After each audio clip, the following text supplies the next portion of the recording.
அதாவது ஏற்ற வேண்டியது தேவஸ்தானம்.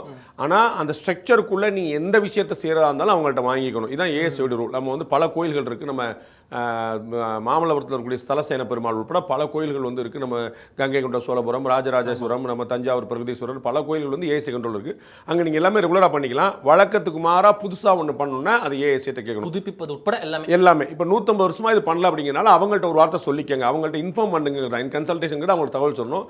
அதில் எத்தனை பேர் அலோவ் பண்ணலாம், 50 பேர் 100 பேர் மாதிரி ஸ்ட்ரக்சர் டேமேஜ் வந்துருங்க மாதிரி சமாச்சாரங்கள் இருக்கக்கூடாதுனால அவங்க வந்து சொல்லியிருக்காங்க எத்தனை பேருங்கிறத.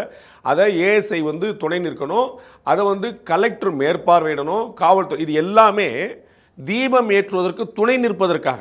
ஸோ இனிமே ஒருத்தர் வந்து கலெக்டர் நான் இதை யோசிக்கணும் அப்படின்னும், தேவஸ்தானம் நான் இதை மறுபரிசீலனை பண்ண போறேன் அப்படின்னும், ஏஎஸ்ஐ வந்து எங்களுக்கு இதுக்கு சம்பந்தம் இல்லைன்னு நோ ஒன் கேன் எஸ்கேப். இது எல்லாருக்கு ஆர்டர் வரல 144 போட்டிருக்கோம் அப்படின்லாம் நழுவ முடியாது. இல்லை, எல்லாருக்குமே பொறுப்பை கொடுத்துட்டாங்க. இது வந்து தீபம் ஏற்றணுங்கிற முதல் உத்தரவு, அதை ஏற்ற வேண்டியது யார் என்பது இரண்டாவது உத்தரவு, அதை ஏற்றுவதற்கு துணை நிற்க வேண்டியது யார் அப்படின்னு தான் இவங்க. ஸோ ஏஎஸ்ஐயோ அரசாங்கமோ கலெக்டரோ தேவஸ்தானமோ எல்லாமே கூட துணை நிற்கணுமே தவிர நாங்கள் ஏற்ற முடியுமா ஏற்ற வேண்டாமா அப்படிங்கிற கேள்விக்கு இடம் இல்லை.